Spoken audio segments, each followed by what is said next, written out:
ഓം ശരവണ ഭവ. എല്ലാവർക്കും കാർത്തികേയം യൂട്യൂബ് ചാനലിലേക്ക് സ്വാഗതം.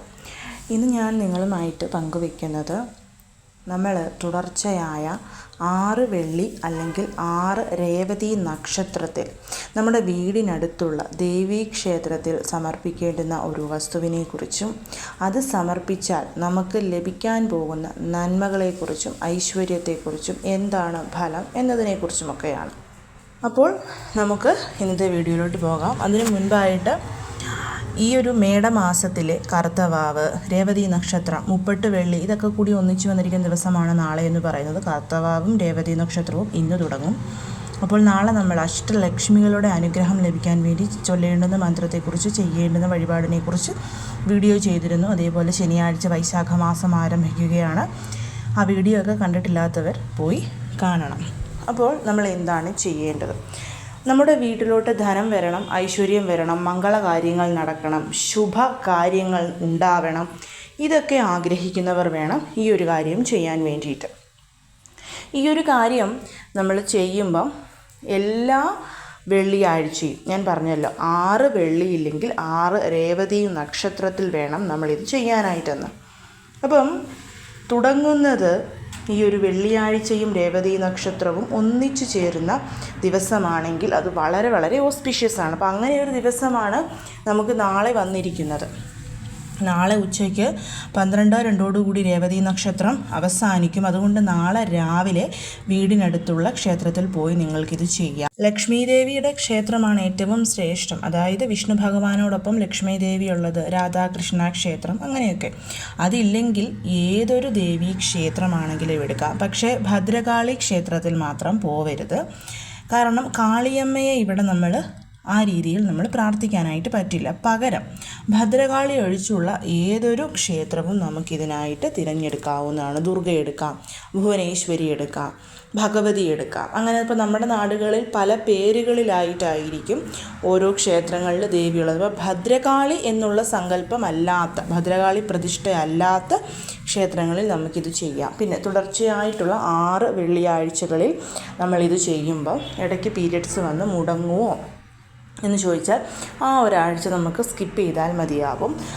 6 വെള്ളിയാഴ്ചകളിൽ നമ്മളിത് ചെയ്ത് കഴിയുമ്പം നല്ല റിസൾട്ട് കിട്ടിക്കഴിഞ്ഞാൽ നമുക്കൊരു വെള്ളിയാഴ്ച സ്കിപ്പ് ചെയ്തിട്ട് വീണ്ടും ഒന്നേന്ന് ചെയ്യാം. ഇനി 6 തുടർച്ചയായ രേവതി നക്ഷത്രങ്ങളിൽ മാസത്തിൽ 1, ഇപ്പം നിങ്ങൾക്കൊക്കെ വീടിനടുത്തില്ല, ദൂരെയാണ് ദേവീക്ഷേത്രം എന്നുള്ളവർ മാസത്തിൽ ഒരിക്കൽ വരുന്ന രേവതി നക്ഷത്രത്തിൽ ചെയ്താൽ മതിയാകും.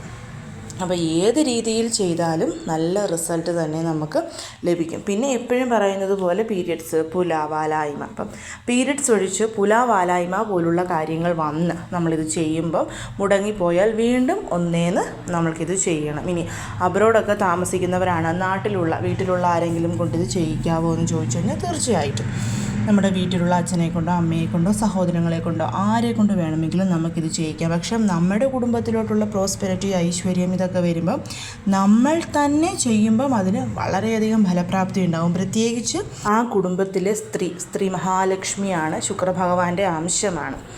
നിങ്ങൾക്കിത് പ്രോസ്പെരിറ്റി, ഐശ്വര്യം എന്നതിനേക്കാൾ കൂടുതൽ മക്കൾക്ക് ജോലിയിൽ ഉയർച്ചയുണ്ടാവാൻ, ഭർത്താവിന് ജോലിയിൽ ഉയർച്ചയുണ്ടാവാൻ, നമുക്ക് സ്വന്തമായിട്ട് ഉയർച്ചയുണ്ടാവാൻ, സ്വന്തമായിട്ട് വീട് മേടിക്കാൻ, വാഹനം മേടിക്കാൻ, മക്കളുടെ വിവാഹം നടക്കാൻ, മക്കളുണ്ടാവാൻ, അങ്ങനെ എന്ത് കാര്യത്തിനും ചെയ്യും. കാരണം ഞാൻ ഇന്നലെ പറഞ്ഞതുപോലെ അഷ്ടലക്ഷ്മികളുടെ അനുഗ്രഹത്തിന് വേണ്ടിയിട്ടാണ് നമ്മളിത് ചെയ്യുന്നത്.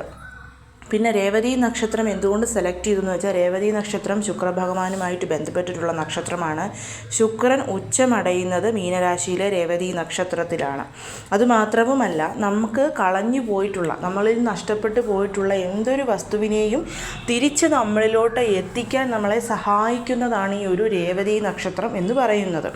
പിന്നെ 6 വെള്ളി എന്ന് പറയുമ്പോൾ ഞാൻ പറഞ്ഞല്ലോ, ശുക്രഭഗവാന്റെ നമ്പർ ആയതുകൊണ്ടാണ് 6 വെള്ളിയാഴ്ച നമ്മൾ സെലക്ട് ചെയ്യുന്നത്. വെള്ളി എന്ന് പറയുന്നത് കംപ്ലീറ്റ് ആയിട്ട് നമുക്ക് ശുക്രഭഗവാന്റെ കടാക്ഷം ലഭിക്കാൻ അനുഗ്രഹിക്കുന്നൊരു ദിവസമാണ്. ഒരുപാട് പേർക്ക് വീട്ടിൽ ലക്ഷ്മി പൂജകൾ ചെയ്യാനുള്ള അനുവാദമില്ലാത്തവരുണ്ട്.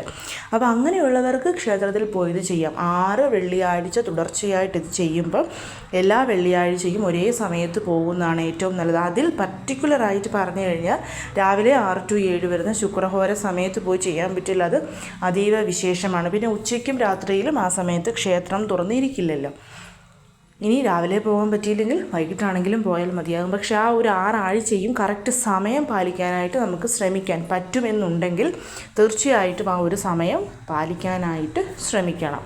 പിന്നെ ക്ഷേത്രത്തിൽ പോകുമ്പം നമ്മുടെ പനീർ റോസയുടെ കളറുള്ള ഡ്രസ്സ്, സാരിയോ ചുരിദാറോ എന്തും ആയിക്കൊള്ളട്ടെ, അത് ധരിക്കുന്നത് കുറച്ചും കൂടി കൂടുതൽ ഫലം നമുക്ക് തരുന്ന കാര്യമാണ്.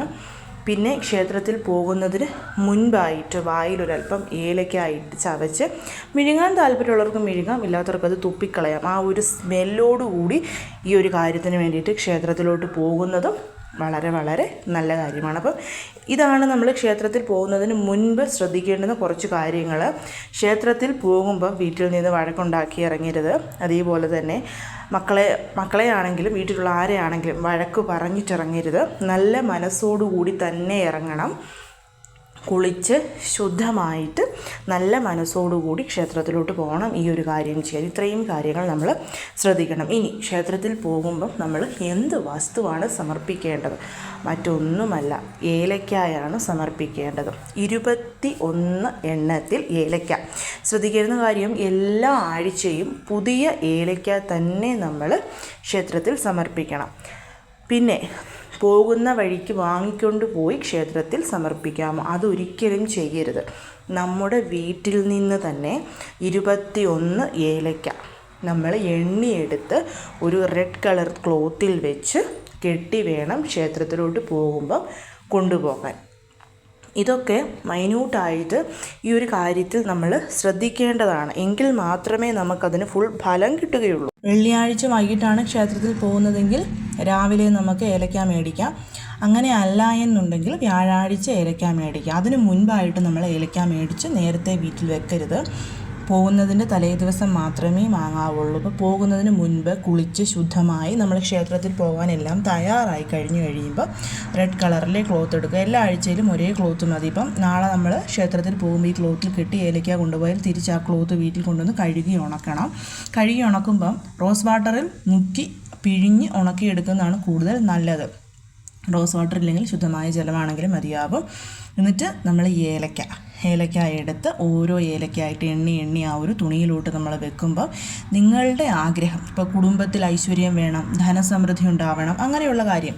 അങ്ങനെയല്ല, ഭർത്താവിന് ജോലിയിൽ ഉയർച്ച വേണം, മകൾക്ക് ജോലിയിൽ ഉയർച്ച വേണം, മക്കളുണ്ടാകുമ്പോൾ അങ്ങനെയുള്ള കാര്യമാണെങ്കിൽ അങ്ങനെ. അപ്പോൾ എന്താണെങ്കിലും പ്രോസ്പെരിറ്റിയെ സംബന്ധിച്ചുള്ളതായിരിക്കുമല്ലോ, നമ്മുടെ കുടുംബപരമായിട്ടുള്ള ഐശ്വര്യത്തെ സംബന്ധിച്ചുള്ളതായിരിക്കും നമ്മൾ ആദ്യം തന്നെ മനസ്സിൽ ഓർക്കുന്നത്. അപ്പം അത് ഓർത്തുകൊണ്ട് ഓരോ ഏലക്കയായിട്ട് വെച്ച് അതൊരു കിഴിയായിട്ട് കെട്ടി വലത്തെ കയ്യിൽ, ഇപ്പം വീടിനടുത്താണ് ക്ഷേത്രം, നടന്നു പോകാനുള്ള ദൂരമൊക്കെ ഉള്ളെങ്കിൽ കയ്യിൽ പിടിച്ചുകൊണ്ട് പോയിക്കോളൂ. അങ്ങനെയല്ലെങ്കിൽ കയ്യിലുള്ള ബാഗിലിട്ട് നമ്മൾ ക്ഷേത്രത്തിൽ പോകുന്നു. പിന്നെ ക്ഷേത്രത്തിൽ പോകുമ്പോൾ അവിടെ ദേവിക്ക് മറ്റെന്തെങ്കിലുമൊക്കെ വഴിപാടുകൾ ചെയ്യുകയോ അർച്ചനയ്ക്കുള്ള റെസിപ്റ്റ് എടുക്കാം, അതുപോലെ തന്നെ എന്തെങ്കിലുമൊക്കെ വസ്തുക്കൾ മേടിച്ച് കൊടുക്കണം എന്നെങ്കിൽ അതൊക്കെ ചെയ്യാം. അതിനുശേഷം നമ്മൾ ശ്രീകോവിലിൽ ചെല്ലുന്നു. ശ്രീകോവിലിൽ ചെന്ന് കഴിയുമ്പോൾ കയ്യിൽ ബാഗ്, ഫോൺ ഇതൊക്കെ ഉണ്ടെങ്കിൽ അതൊക്കെ നമ്മൾ മാറ്റി വെക്കണം. 2 കൈയും ഫ്രീ ആയിട്ടിരിക്കണം. കയ്യിൽ നമ്മുടെ ഈ ഏലക്ക വെച്ച ഈ ഒരു തുണി മാത്രമേ പാടുള്ളൂ. അതിനുശേഷം ഇപ്പം നമ്മൾ ഈ ഒരു ഏലക്ക കയ്യിലെടുത്ത് നമ്മുടെ വലത്തേ കയ്യിൽ പിടിച്ച് കൈകൾ കോപ്പി ക്ഷേത്രത്തിൽ നിന്ന് പ്രാർത്ഥിച്ച് അത് ആ നടക്കൽ സമർപ്പിക്കാൻ പറ്റുമെന്നുണ്ടെങ്കിൽ, അതായത് ശ്രീകോവിൽ തിരുമേനിയോട് ചോദിക്കണം, ഇത് ഏലക്കായാണ് അമ്മയുടെ പാദത്തിൽ സമർപ്പിച്ചിട്ട് എനിക്ക് തിരിച്ചു തരുമോ എന്ന് ചോദിച്ചു കഴിഞ്ഞാൽ അങ്ങനെ സമ്മതിക്കുമെന്നുണ്ടെങ്കിൽ അതങ്ങനെ ചെയ്യണം. ഇനി എല്ലാ ക്ഷേത്രങ്ങളിലും ചിലപ്പോൾ അത് സമ്മതിച്ചു എന്ന് വരില്ല. അപ്പോൾ നമുക്ക് ചെയ്യാൻ പറ്റുന്നൊരു കാര്യം, നമ്മൾ ഏലക്ക ഓരോന്നായിട്ട് എടുത്തിട്ട് പ്രദക്ഷിണം ചെയ്യണം. അപ്പോൾ പ്രദക്ഷിണം ചെയ്യുമ്പം സൈഡിലായിട്ട് നമുക്കിത് വെക്കാനായിട്ടുള്ള സ്പേസ് ഉണ്ടാവും. പുറകിലും സൈഡിലും ഒക്കെ ആയിട്ട് നമുക്കിത് വെക്കാൻ, ആ ഭിത്തി സൈഡിൽ നമുക്കിത് വെക്കാനായിട്ടുള്ള സ്പേസ് ഉണ്ട്. അതായത് ശ്രീകോവിലിന് അവിടെ തന്നെ. അപ്പം നമ്മൾ ചുറ്റുക, ഓരോ പ്രാവശ്യം ചുറ്റുമ്പോഴും ഒരു ഏലക്ക കയ്യിലെടുത്തുകൊണ്ട് ശ്രീം എന്നുള്ള മഹാലക്ഷ്മിയുടെ ബീജമന്ത്രം പറഞ്ഞുകൊണ്ട് ചുറ്റണം. അങ്ങനെ ആ ഒരു ശ്രീകോവിലിന് ചുറ്റും, അതായത് നിങ്ങൾ പോകുന്ന ക്ഷേത്രത്തിലെ ദേവീ പ്രതിഷ്ഠയ്ക്ക് ചുറ്റും 21 ചുറ്റുകൾ നമ്മൾ ചുറ്റണം.